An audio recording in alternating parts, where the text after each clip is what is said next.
Problem B. This is the problem from Lead Code weekly contest. Okay, and let's read the problem statement and then we will see how we can solve this. तो problem statement कुछ ऐसा है कि you are given two integer arrays nums1 and nums2.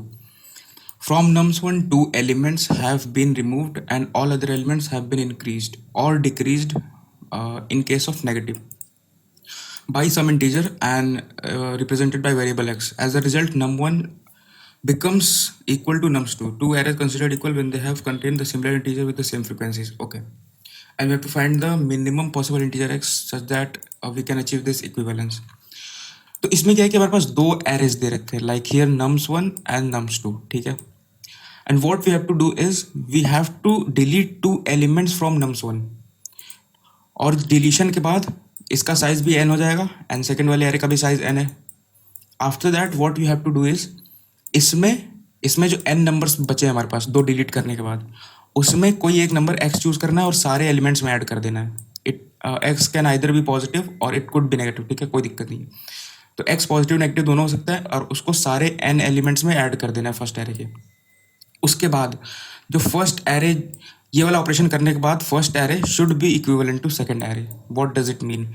इसका मतलब है कि मान लो कि दोनों एरे को हमने सॉर्ट कर दिया ना तो फिर दोनों इक्वल होने चाहिए, ये कह सकते हैं. और थोड़ा सा इसको फॉर्मली और कहें तो दोनों एरेज में मतलब फर्स्ट एरे के सारे एलिमेंट सेकंड एरे में होने चाहिए और फर्स्ट एरे के सारे एलिमेंट की फ्रीक्वेंसी उन नंबर्स के इक्वल भी होनी चाहिए, ये कह सकते हैं हम. ठीक है, तो हमें ये बताना है कि एक्स की क्या मिनिमम वैल्यू होगी कि इसमें से दो डिलीट करने के बाद एक्स को चूज करके उसमें क्या ऐड करें हम.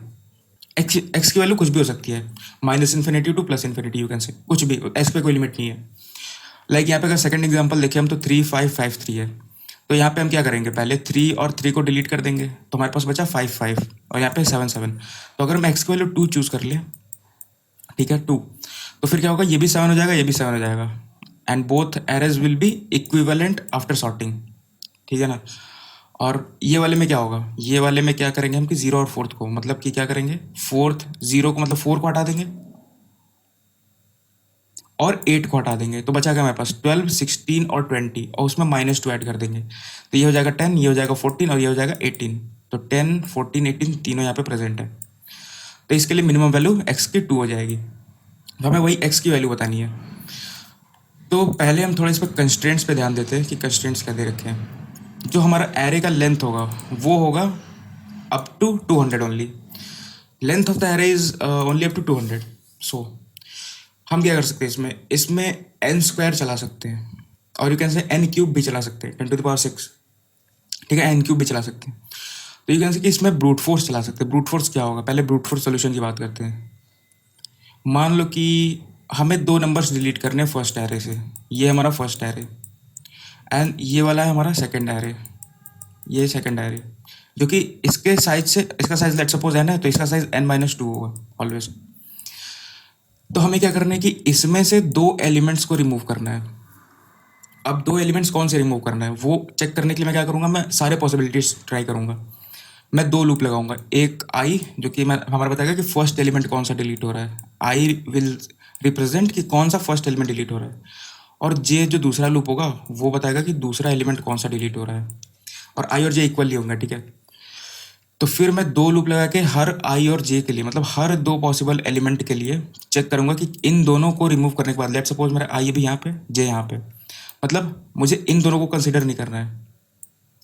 तो इन दोनों को छोड़ने के बाद मैं चेक करूंगा कि जो बचे हुए नंबर्स हैं क्या उनका जो डिफरेंस है मतलब पहले तो हम एरे को सॉर्ट कर देंगे फॉर सम रीजंस, क्योंकि सॉर्ट नहीं करेंगे तो फिर हम चेक नहीं कर पाएंगे कि क्या फर्स्ट वाला इक्विवेलेंट है कि नहीं दूसरे के. सॉर्ट करने के बाद क्या होगा, ये वाला मान लो कि ये दोनों डिलीट हो गए, फिर इसका जो इसके साथ डिफरेंस होगा वही डिफरेंस इसका इसके साथ होगा, इसका इसके साथ होगा. तो हम यही चेक कर लेंगे कि क्या सारे नंबर्स के डिफरेंस सेम है कि नहीं. If they are same, then we will take the minimum out of the difference that is created here. Okay. X की वैल्यू क्या होगी, जितना डिफरेंस होगा इनके बीच में वही, either it could be positive और नेगेटिव. अगर नेगेटिव होता है इन दोनों का डिफरेंस मतलब हमें -2 इसमें ऐड करना है, पॉजिटिव होता है तो +2 ऐड करना है. तो जो डिफरेंस आएगा उतना वो हमारी x की वैल्यू हो जाएगी. ठीक है, तो ये होता हो गया ब्रूट फोर्स सोल्यूशन. अब इसको इम्प्लीमेंट कैसे करेंगे, इम्प्लीमेंट करना भी बहुत ईजी है. देखो आई और जे के लिए दो लूप लगाओ, फर्स्ट लूप कहाँ से कहाँ तक चलेगा? जो मेरा फर्स्ट लूप होगा आई वाला, दैट विल बी रिप्रेजेंटिंग कि मेरा फर्स्ट एलिमेंट कौन सा डिलीट हो रहा है, वो मेरा चलेगा 0 से लेके n-1 तक। वाई n-1 तक? क्योंकि मुझे दो एलिमेंट्स डिलीट करने हैं, तो मैं ये नहीं कह सकता ना कि फर्स्ट एलिमेंट ये हो सकता है, क्योंकि ये इसको डिलीट कर दूंगा तो मैं आगे तो कुछ है ही नहीं। मेरा जो फर्स्ट एलिमेंट है वो ये लास्ट बन सकता है, ताकि मैं नेक्स्ट एक और ये भी डिलीट कर सकूँ। क्योंकि हो क्या रहा है, आई बताएगा कि ये वाला डिलीट करो, इसके साथ मैं कितने पेयर्स डिलीट कर सकता हूँ, या तो इसको करूँ या तो इसको करूँ, आगे जितने हैं उतने, समझ रहे हो ना? आई मेरा 0 से n तक चलेगा, ठीक है। और फिर जे का लूप चलेगा जो बताएगा कि दूसरा एलिमेंट कौन सा डिलीट हो रहा है, वो कहाँ से कहाँ तक चलेगा। वो मेरा चलेगा i+1 से, बिकॉज आई और जे इक्वल नहीं हो सकते, तो वो चलेगा जे i+1 टू n, ठीक है। क्योंकि लेट सपोज आई मेरा कभी यहाँ पे है, ठीक है, तो अब मैं यहाँ से चेक करना स्टार्ट करूँगा कि इसके साथ, एक तो ये डिलीट कर रहा हूँ, इसके साथ कितने डिलीट कर सकता हूँ। तो मैं चेक करूँगा क्या इसको डिलीट करके मेरा आंसर आ रहा है, इसको डिलीट करके आ रहा है, इसको आ रहा है n तक, लास्ट एलिमेंट तक। तो हो गया फर्स्ट लूप आई से आई 0 to n-1, फिर जे वाला लूप हो गया i+1 से n, ठीक है, बढ़िया। अब क्या करना है ना कि हमें दो पॉइंटर्स मिल चुके हैं, एक आई और एक जे। प्रॉब्लम्स को ऐसे इंप्लीमेंट किया करो, इजी पड़ता है। इस लूप के अंदर मेरे पास क्या क्या चीज़ें हैं, एक आई है एक जे है, तो अब मैं क्या करूँगा, एक टेम्पररी वेक्टर बनाऊंगा, वेक्ट टेम्पररी, ठीक है, टेम्पररी वेक्टर बनाऊंगा जिसमें मैं 0 से n तक सारे एलिमेंट स्टोर करूंगा एक्सेप्ट आई और जे, ठीक है।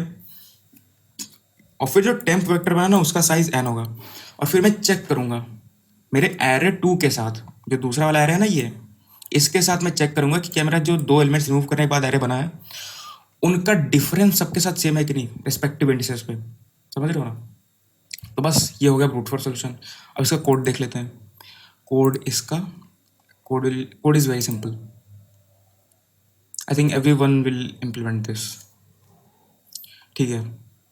तो देखो यहाँ पे क्या किया, मैंने पहले आंसर को ले लिया है 199 + 10, मतलब कुछ बड़ा नंबर जो कि मेरा आंसर नहीं हो सकता। n is the size of the array. Then what I have done is I have sorted both the arrays, क्योंकि सॉर्ट करने के बाद ही हम इक्विवेलेंस चेक कर पाएंगे इजीली।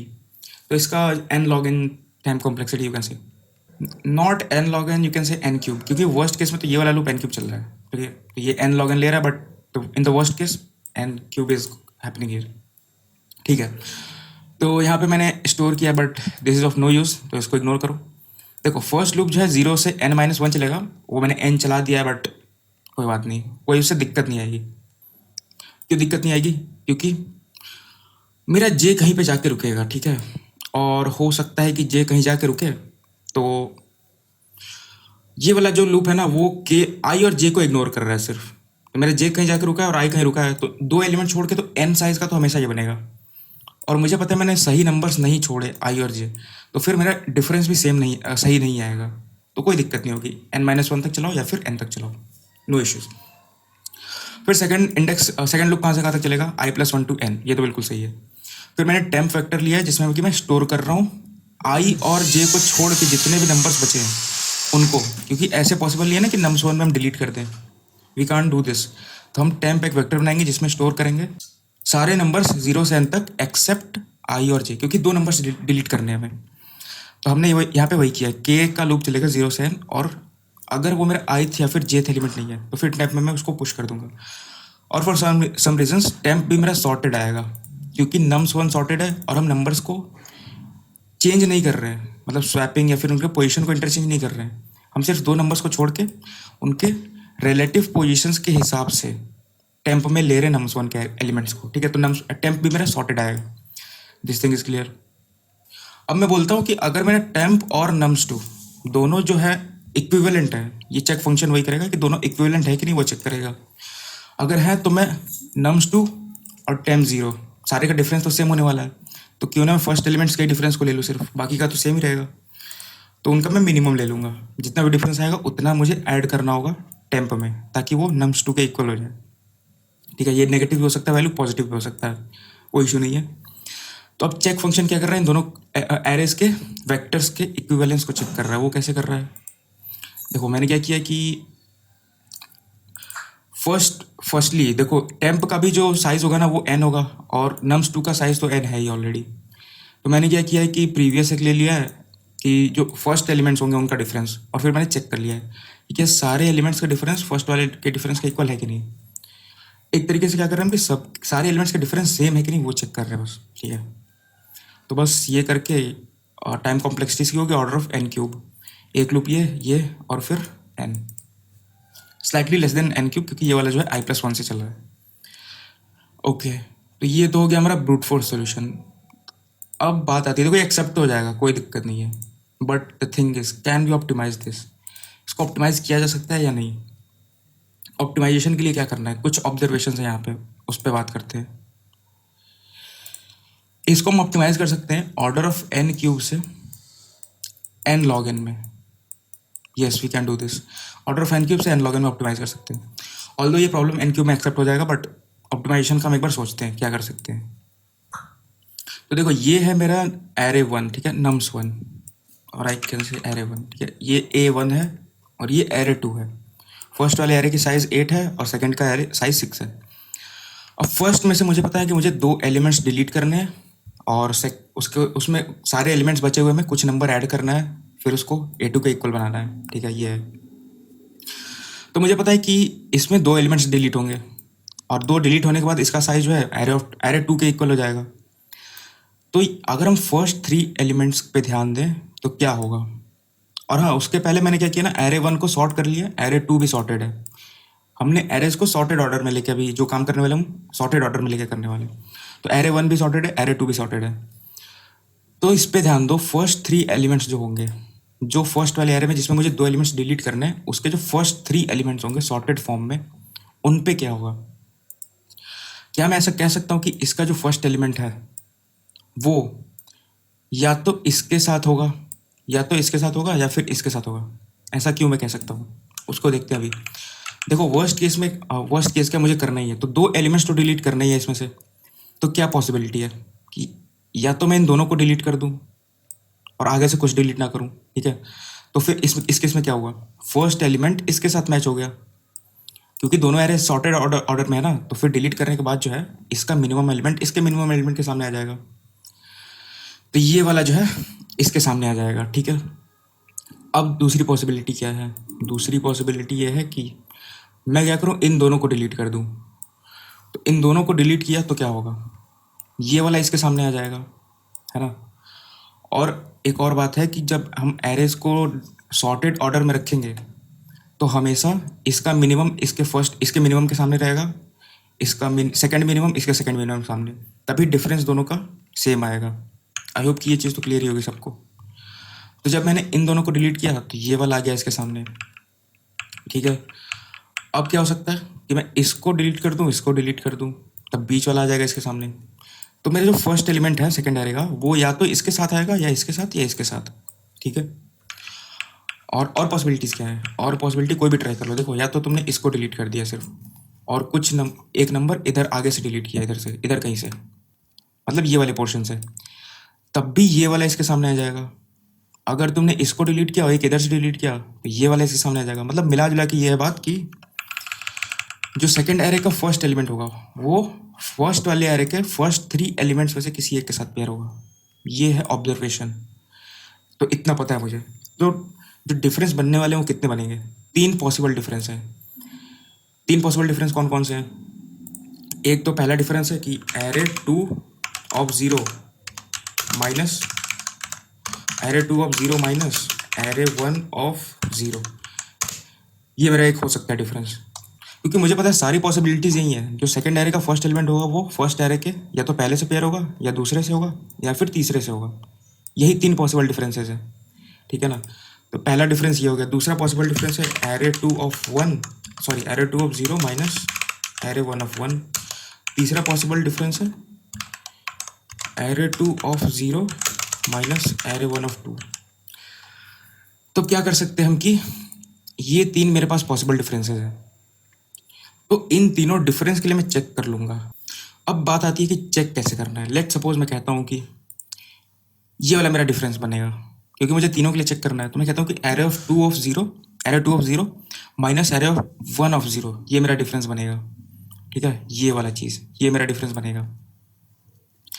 ठीक है, तो ये मेरा डिफरेंस बन गया। डिफ को मैं बोलता हूँ अभी के लिए, जो भी डिफरेंस है इन तीनों में से, डिफ बिलोंगिंग टू सेट, ये वाला सेट जो है, तो इन तीनों में से ये डिफरेंस बिलोंग कर रहा है। अब मुझे चेक करना है कि क्या ये डिफरेंस पॉसिबल है या नहीं, इन दोनों एरेज की हेल्प से क्या ये दोनों डिफरेंस पॉसिबल है या नहीं। वो कैसे चेक करेंगे, वो चेक करना भी ईजी है। देखो बताता हूँ।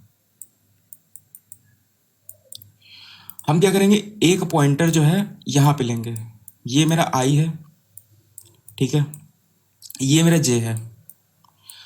तो मुझे चेक करना है कि क्या ये वाला एलिमेंट डिलीट होगा कि नहीं होगा। अगर ये डिलीट नहीं होगा तो इसका डिफरेंस इसके साथ होना चाहिए, और वो किसका इक्वल होना चाहिए, इस वाली चीज़ का इक्वल होना चाहिए। ये डिफरेंस जो डिफ है, जो कि इसमें से तीनों में से कोई एक है, तो ये आई का डिफरेंस इसके साथ जितना भी आ रहा है वो इसके इक्वल होना चाहिए। अगर आ रहा है तो ये एलिमेंट डिलीट नहीं होगा, अगर नहीं आ रहा है तो हम इसको डिलीट कर देंगे, ठीक है ना। मतलब दो लूप नहीं चलाएंगे, एक ही चलाएंगे, वाइल जब तक कि आई लेस देन 8 है और जे लेस देन 6 है, जब तक कि जे ना array of to dot size से छोटा है, मतलब जे जब तक यहाँ नहीं पहुँच जाता और आई जब तक यहाँ नहीं पहुँच जाता, तब तक हम चलेंगे। और बोलेंगे कि अगर करेंटली मेरा जहाँ पे आई पॉइंट कर रहा है और जहाँ जे पॉइंट कर रहा है, वो दोनों का डिफरेंस अगर इस वाले डिफ के इक्वल है, मतलब ये एलिमेंट डिलीट नहीं होने वाला है, तो हम क्या करेंगे, दोनों को एक एक से आगे बढ़ा देंगे। यहाँ भी आई भी बढ़ गया, जे भी बढ़ गया। बट लेट सपोज कि ये वाला नंबर और ये वाला नंबर का जो डिफरेंस आया, मतलब array 2 of j minus array 1 of i, ये इसके इक्वल नहीं आया, तो डेफिनेटली ये वाला एलिमेंट डिलीट होने वाला है। तो हम क्या करेंगे ना कि इसको आगे बढ़ा देंगे, ये डिलीट हो चुका है, ये डिलीट नहीं हुआ है, मतलब इसके साथ जो पेयर होना था वो मुझे मिला नहीं है क्योंकि ये डिलीट हो चुका है। तो अब हम इसको आगे बढ़ा देंगे अपने आई को, एंड इसी तरीके से चेक करेंगे हम। और मैक्सिमम दो एलिमेंट से डिलीट होने वाले हैं, क्योंकि मुझे पता है कि इन तीनों में से कोई एक डिफरेंस आने ही वाला है ना, क्योंकि उन्होंने कहा कि आंसर हमेशा पॉसिबल है। तो इसमें दो एलिमेंट्स डिलीट हो जाएंगे, जैसे कि एक यहाँ पे हुआ, ये वाला एलिमेंट, क्योंकि कहाँ जहाँ पे करेंटली जे था और जहाँ पे आई है, इन दोनों का डिफरेंस जो है वो डिफ के इक्वल नहीं है, तो मतलब ये वाला एलिमेंट रिमूव होने वाला है। हम सिर्फ आई को बढ़ाएंगे, जे को नहीं बढ़ाएंगे। अब फिर ये वाला एलिमेंट का डिफरेंस इसके साथ मिल गया जो कि डिफ के इक्वल है, तो फिर दोनों को बढ़ा दो। इस तरीके से हम प्रोसेस कर लेंगे पूरा। और अगर मेरा ये वाला जो पॉइंटर है जे वाला, ये यहाँ तक पहुँच चुका है लास्ट तक, इसका मतलब है कि सारे एलिमेंट्स पेयर हो चुके हैं। ऐसा हो सकता है ना कि लेट सपोज वो डिफरेंस पॉसिबल ही ना हो, क्योंकि मान लो कि तुमने ये वाला जे के लिए कोई नंबर मिला ही नहीं, और फिर आगे हम आई को बढ़ाते गए, ऐसा कोई नंबर नहीं मिला जो इस जे के साथ पॉइंट हुआ हो, ये आगे बढ़ा ही नहीं कभी। तो अगर सारे एलिमेंट सारे टू के कवर नहीं हुए हैं तो फिर रिटर्न फॉल्स कर देना, मतलब ये डिफरेंस पॉसिबल नहीं है। और अगर ये डिफरेंस पॉसिबल है तो फिर मिनिमम ले लेना जो भी होगा, आंसर को एक बड़े नंबर से इनिशियलाइज करना जो कि आंसर नहीं हो सकता, और मिनिमम ले लेना है। That's the thing that we have to do. अब इसका कोड देखते हैं, कोड भी काफ़ी ईजी है, 2 पॉइंटर्स अप्रोच। तो ये है इसका कोड। आंसर को मैंने 1 + 10 से इनिशियलाइज किया, because this can never be my answer, ये मेरा आंसर कभी हो नहीं सकता। After that I have sorted my both the arrays, क्योंकि सॉर्ट तो करना ही पड़ेगा, तभी हमें पता चलेगा कि इसके साथ कौन सा नंबर आ रहा है फर्स्ट एरे का जो पेयर होगा, तभी डिफरेंस दोनों का सेम रहेगा। क्योंकि रैंडमली अरेंज होंगे ना तो डिफरेंस सेम नहीं रहने वाला है कभी भी, ये तो सबको समझ आ रहा होगा। तो हमने पहले दोनों एरे को सॉर्ट कर दिया है, फिर मैंने जो पॉसिबल डिफरेंसेस हैं उनका एक वेक्टर बना लिया है कि मेरे क्या क्या डिफरेंस पॉसिबल हैं। तो 3 ही डिफरेंस पॉसिबल हैं, तो फर्स्ट एलिमेंट के साथ, सेकंड एलिमेंट के साथ, थर्ड एलिमेंट के साथ, मतलब जो सेकंड एरे का फर्स्ट एलिमेंट होगा वो फर्स्ट एलिमेंट के फर्स्ट 3 एलिमेंट में से किसी एक के साथ पेयर होगा। तो सारे 3 पॉसिबल डिफरेंसेस मैंने यहाँ पे ले लिए। फिर सारे डिफरेंसेस के लिए हमने चेक किया कि क्या ये पॉसिबल है, क्या आई जो मेरा डिफरेंस है अभी, ये वाला डिफरेंस, ये मेरा पॉसिबल है कि नहीं इन दोनों एरे का यूज़ करके। अगर है तो फिर आंसर में मिनिमम ले लिया है।